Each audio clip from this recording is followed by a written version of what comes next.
ለአብይ አህመድ ክብር አለ። እውነቱን ለመናገር ጠቅላይ ሚኒስትር ነው አጨብጭበን የሰቀልከው። ስለዚህ ሲመጣ እኔ ራሱ ሰላም ማለት አለብኝ። የሀገር መሪ ነው። ተቃውሞ አለኝ አይደል? ግን ጠቅላይ ሚኒስትሩ የተዘጋጀው ወንበር ላይ እኔ መቀመጥ አልችልም። ዓለምም አይፈቅድልኝም። ማን አንተ ነው ባል ተራክቲቪስት ያቀቁጭ ነው ባል ማመን አለብኝ። እየጠላሁት ግን ወንበሩን ለቅለታለሁ። ለምን? ክብር ስለሚገባው። ሰላም ትለዋለህ እኮ ጠቅላይ ሚኒስትር ነው ባይዘው።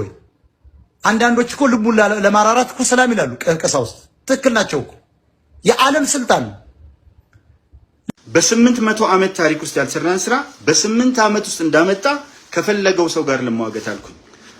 ለውጦ ስላሳየኝ፣ ተአምር ሰርቶ ስላሳየኝ፣ ብዥታ የነበረብኝን ነገር በብዙ እጥፍ ስለገፈፈና ተአምር ስለሰራ በረሃብ የምትታወቅ ሀገር በኦክስፎርድ ዲክሽነሪ ላይ በንቅዘት በለማኝነት የተቀመጠች ሀገር በሚገባ ቀይሮ በስንዴ ምርት ከአፍሪካ አንደኛ ብቻ ሳይሆን ሁለተኛ ከሆነችው ግብጽ 3 እጥፍ ማለት ምን ማለት እንደሆነ ስለሚገባኝ 45000 ስፖርት ማዘውተሪያዎች ምን ማለት እንደሆነ ስለሚገባኝ ኢንተርናሽናል ሞኔታሪ ፈንድ ዓለም አቀፉ የገንዘብ ድርጅት ኢትዮጵያ በዚህ በያዝነው የግሪጎሪ ዘመን አቆጣጠር በፕሮጀክሽኑ ኢትዮጵያ 9.2% አድጋለች። ዓለም አቀፍ ጉባኤዎች በዚህ ዓመት ብቻ 200 በ9 ወር አከናውነው ተጨማሪ 50 ቡክ የተደረጉ ስላሉ በአረንጓዴ አሻራ አንደኛ ስለሆነ 9.5 ሚሊዮን ተማሪዎች ስለሚመግብ 580 ሺህ መኖሪያ ቤቶች አዲስ አበባ ውስጥ ብቻ ስለሰራ በ8 ዓመት በጦርነትና በእናንተ ጃውሳ ወለፈንዲ ጃውሳ ተሰቅዞ ተይዞ ሳተላይት ሲቲ የጫካ ፕሮጀክትና 70 ከተሞችን ስላሳደገ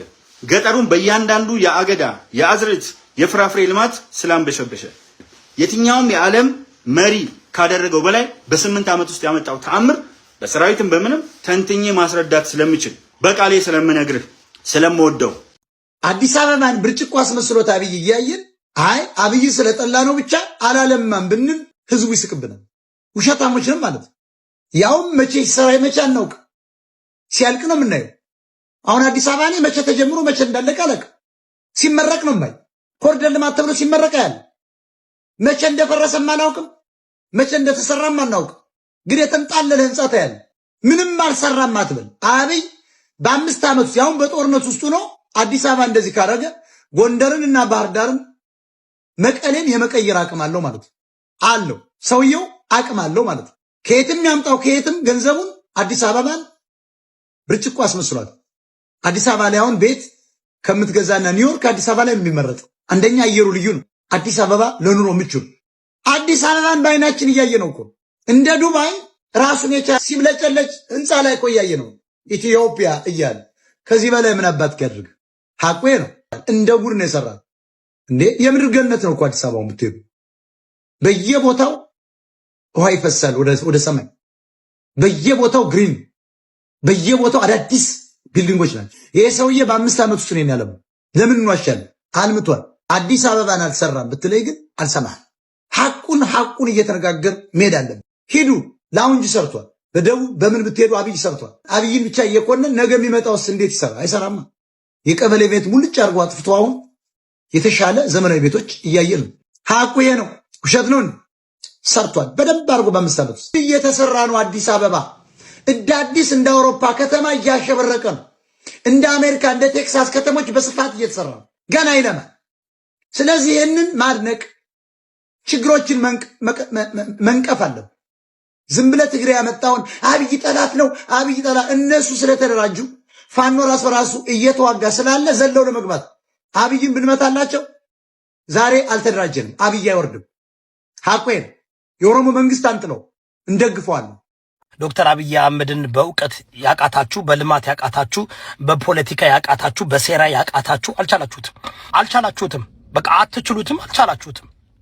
ስለዚህ እናንተም እንደምታደርጉት ንጹሃንን መግደል፣ አንዴ ወለጋ፣ አንዴ አርሲ፣ አንዴ ሽሬ፣ አንዴ ምናምን ያረጋችሁ የራሳችሁን ህዝብ የምታሰቃዩ አረመኔ የደም ነጋዴዎች የሆናችሁ ጁንታ፣ ሸኔ፣ ጃዊሳ፣ ምድረ ጸረ አማራ፣ ጸረ ኦሮሞ፣ ጸረ ትግሬ፣ ጸረ ኦርቶዶክስ፣ ጸረ ሙስሊም፣ ጸረ ጴንጤ የሆናችሁ የደም ነጋዴዎች፣ አቅመቢሶች፣ ውሸታሞች፣ መርዛማ የሆናችሁ አቅም የሌላችሁ በጣም የሆዳሞች የሆናችሁ ሴረኞች፣ ዳም የእናንተ ሴራ የቆሻሻ ሴራ፣ የሚታወቅ ሴራ።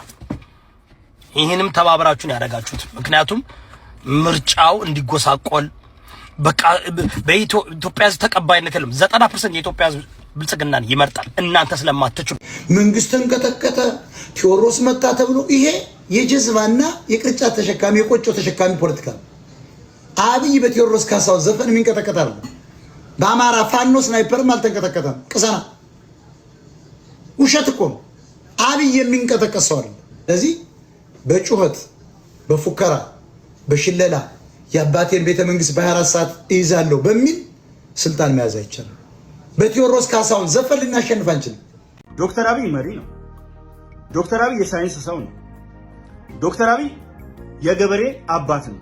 የነሱ አባት ማዳበሪያ ፋብሪካ ይሄው 100% ከፊት ለፊታችን አንድም ከውጭ ሳይመጣ የስንዴ የበቆሎ የጤፍ ምርት ይሄው የቡና ምርት ገበሬው ነው የሚያመርተው። መቼ እናንተ አታመርቱ። ይሄው የገበሬው መኖሪያ መንደር ቅድም ማንሳት ፈልጌ ያለፍኩት የገበሬ ሞዴል መኖሪያ ቤት ሞዴሉን ሰራ። እናንተ ስሩት። እሱም እየሰራ ነው፣ ይቀጥላል። የገበሬ ሞዴል ቤት መኖሪያ ቤት ድጋፍ እየተደረገላቸው ብድር እየተመቻቸላቸው። ስለዚህ የገበሬው አባት ነው፣ የተማሪዎች አባት ነው። 9.5 ሚሊዮን ተማሪ መገባል። ታሪክ ያጠፋል አላችሁ። አድዋ 00 ታሪክ ማጥፋት ነው። የጎንደር ነገስታት ግንብ እየፈራረሰ ካለበት ህይወት መዝራት ታሪክ ማጥፋት ነው። አማራውን ይጠላል አላችሁ። ጎርጎራ፣ ጎንደር፣ በየከተማው ያሉ ስማርት ከተሞች፣ ፈጣን መንገዶች ወደ አማራ ክልል፣ ትምህርት ቤቶች በአማራ ክልል እጅግ በጣም ዘርዝረን የማንጨርሳችሁ እናንተ ናችሁ። ገበሬው እንዳያርስ የምትከለክሉት እሱ ያጎርሳል፣ እናንተ ከአፍ ላይ ተነጥቃላችሁ።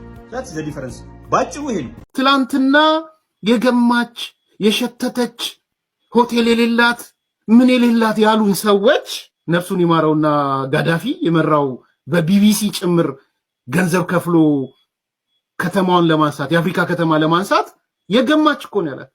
የሸተተች ከተማ ማፈሪያ ከተማ እኮ ነው ያሏት። ሆቴል እንኳን የሌላት ኮከብ ምናምን መካዳ አያስፈልግም። ይሄንንም የማፈሪያ ነበርን። ሆቴል የለንም፣ መዝናኛ የለንም ነበር። ስብሰባ ተጠርቶ አጨናንቂኝ ነበር ስብሰባ ለመጥራት። ሴኔጋሎች ልክ ነበሩ፣ ጋዳፊ ልክ ነበረ። እንዴት የአፍሪካ ምልክት እናረጋታለን? እቺን ማፈሪያ እኮ ከተማችን ናት። እንለውጣት አላሉም። በነገራችን ላይ እንደውም ከተማነቷን እናንሳት። ዛሬስ የኬንያ ጋዜጣ ለምንድነው ሲንጋፖር የምንሄደው አዲስ አበባን እያየን የሚል ሪፖርታጅ ነው ይዞ የወጣው። ይሄ ማያስደስት ከሆነ አንተ ማነህ? ይሄ ማያስደስት ከሆነ አንተ ኢትዮጵያዊ አይደለህም። በነገራችን ላይ ልክ ነው። ማያስደስት ከሆነ በሪዮት ዓለም ደረጃ አንተ ኢትዮጵያዊ አይደለህም። አዲስ አበባ ውስጥ የመጣው ለውጥ ማለት ነው። የቴዎድሮስ ካሳውን ዘፈን እንኳን የብልጽግና መንግስት ሊያነቃንቀው ይቅርና አብይ አህመድ የተከለውን ችግኝ ማወዛወዝ አይችልም። ዳስ ጣል ማለት ምን ማለት ነው? ዳስና ድንኳን ይለያያል። ድንኳን የሐዘን ነው፣ ዳስ የሰርግ ነው። ሰው ሲያገባ በአማራ ባህል በኦሮሞ ባህል አለ ይዳስ ይጣል። ገጠሬ ብትሄድ አሁን ኦሮሞችም ያደርጋሉ፣ በትልቁ ዳስ ይጥላል። ጠቅላይ ሚኒስትር ዶክተር አብይ አህመድ ግን ወደ መንበሩ ከመጣ ገና 7 ዓመቱ ነው። በ7 ዓመት ውስጥ ምን አይነት ትልልቅ ስራዎችን እንደሰራ ሁላችንም ውስጣችን በደንብ ያውቃል፣ አፋችን መናገር ስለማይፈልግ። ጠቅላይ ሚኒስትር ዶክተር አብይ አህመድ ቆራጥ መንፈስ አለው። ይህንን ያውቃሉ፣ ይገረማሉ። ለዚህ ነው ለጠቅላይ ሚኒስትር ዶክተር አብይ አህመድ የተለየ ክብር የሚሰጡት። አፍሪካ ለዘመናት እንዲህ አይነት መሪ ኖሯት አያውቅም። ይደነቃሉ እነሱ ራሳቸው። እንዴት ከአፍሪካ እንደዚህ አይነት መሪ ወጣ ብለው ያስባሉ። ራሳቸው እኮ አፍሪካውያን እኮ በጠቅላይ ሚኒስትር ዶክተር አብይ አህመድ ይገረማሉ፣ ደስተኛ ናቸው። ከአፍሪካ እንደዚህ አይነት መሪ በመውጣቱ ራሳቸው አፍሪካውያን ደስተኞች ናቸው። ትናንትና እኮ ኢትዮጵያ ነበረች። ኢትዮጵያ በነበረችበት ሰዓት ብዙ መሪዎች ኢትዮጵያን መርተዋታል፣ ፈቀቅ አላደረጓትም። ባለፉት 7 ዓመታት እኮ ጠቅላይ ሚኒስትር ዶክተር አብይ አህመድ እኛ ኢትዮጵያውያን እኮ ውጭ ሀገር ሄደን የምናያቸውን የምንገረምባቸውን ከተሞች እዚህ ሰርቶልናል። ይህንን በደንብ ያውቃሉ፣ ያያሉ፣ ይረዳሉ። ጠቅላይ ሚኒስትር ዶክተር አብይ አህመድ ለእኛ ለኢትዮጵያውያን ጊፍት ነው፣ ስጦታ ነው። አልተጠቀምንበትም፣ አልገባንም። ለዚህ ነው እነዚያ ነጮች ጠቅላይ ሚኒስትር ዶክተር አብይ አህመድን ሲያዩት የተለየ አካል እንዳየ ሰው በዛን ያክል ፌሽታ ውስጥ የሚገቡት ማለት ነው። በድንጋይ ነው እንዴ አብይን የምትመታው? ስናይፐርም ታጥቃ አብይን አትመታው። እንኳን ድንጋይ ወረወረ። አብይ እኮ ማዕት አጃቢ ነው ያለው። አብይ ጋር ለመድረስ እኮ 30 ሰው ገለን። አይጉራ ወይ ደግሞ በርቀት በላውንቸር ስትመታ ያ ደግሞ አቅም የለም። ቢኖርም ደግሞ አሁን ይሄ ላውንቸር በገዛለት ላውንቸር ሽጦ ይበላል እንጂ አብይ ላይ ተኩስ ስለማውቀው ነው። የጎጃምን ጉራ በነገራችን ላይ ብልጽግና ምንም ቅስቀሳ ሳያደርግ ምንም እርግጠኛውን የምነግራችሁ ማለት ነው። ምክንያቱም እንዳልኩት በጀርባው ተዘርሮ ተኝቶ ያሸንፋቸዋል ፓርቲዎቹን። ይሄንን እርግጠኛውን ለምን ኖሮት በተግባር ሰርቶ አሳይቶ አስመስክሮ ህዝብ መውደድ ማለት አገር ማገልገል ማለት ምን ማለት ነው የሚለው በተግባር ያስመሰከረ ፓርቲ ስለሆነ ማሸነፍ ይችላል። ኢትዮጵያዊነት ለመጀመሪያ ጊዜ በትክክለኛ ቀለሙ ተግባራዊ ሆነ አሁን። ለምን? አንደኛ እንደዚህ መንግስት የብሔረሰብ እኩልነትን ያረጋገጠ የለም። የሃይማኖት እኩልነት አልነበረም ኢትዮጵያ ውስጥ። የሃይማኖት እኩልነት የተረጋገጠው አሁን ነው። ከያኔዎች፣ አትሌቶች፣ መከላከያ ሰራዊት አባላት፣ በተለያየ መስኩ ለሀገር አስተዋጽኦ ያበረከቱ ሰዎች እየተከበሩ ያሉት አሁን ነው። ኢትዮጵያ በከተማም በገጠርም በአፍሪካ ደረጃ በአንድ ዘርፍ አይደለም እኮ በአንድ ዘርፍ ኢትዮጵያ ቀዳሚ ስትባል ሰምቼ አላውቅም። ፎር ዘ ፈርስት ታይም በሳይንስና ቴክኖሎጂ በአርቲፊሻል ኢንተለጀንስ በል በሳይንስ ሙዚየም በል በስንዴ ምርት በል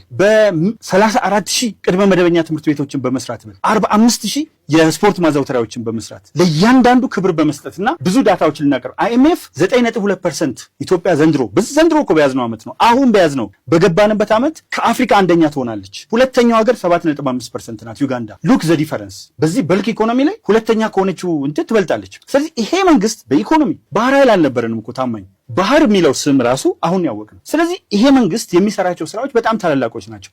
እኔ ዶክተር አብይ አህመድ በጣም ከሚገርመኝ ነገራቸው አንዱ ልባቸው ነው። ወኔያቸው፣ ድፍረታቸው ይገርመኛል። እስከዛሬ በጣም በብዙ ቴክኖሎጂዎች ከዓለም ሩቅ ነን፣ በጣም ሩቅ ነን።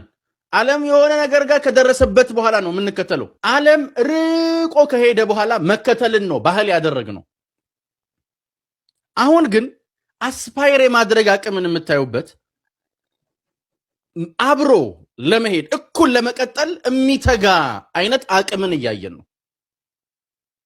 እኩል ባንሄድ ብዙ አለመቅረት፣ ብዙ ከኋላ አለመቅረት፣ ደግሞ እኩል መሄድም የሚቻልበት አሁን ካሚንግ ቴክኖሎጂ እየመጣ ያለ በጣም ብዙ ነገሮችን እየተቆጣጠረ ያለ ቴክኖሎጂ AI ነው፣ አርቲፊሻል ኢንተለጀንስ ነው።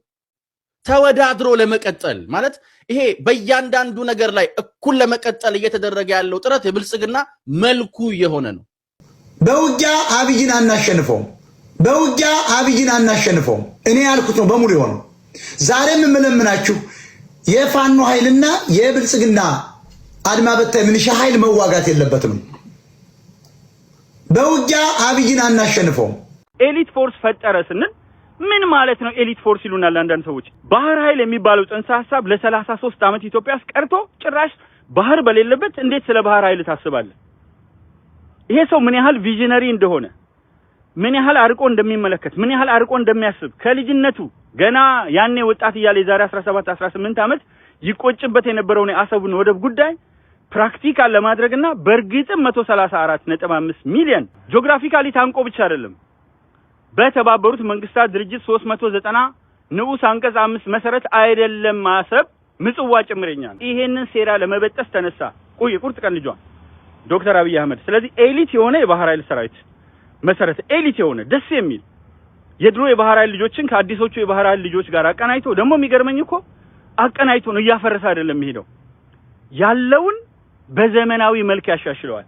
ዲሞሊሽ መደረግ ያለበት ካለ ዲሞሊሽ ያደርጋል። አዲስ ኢንፍራስትራክቸር መውጣት ካለበት አዲስ ኢንፍራስትራክቸር ያደርጋል። እና እንዲህ አድርጎ ነው ዶክተር አብይ ተአምር እየሰራ ያለው።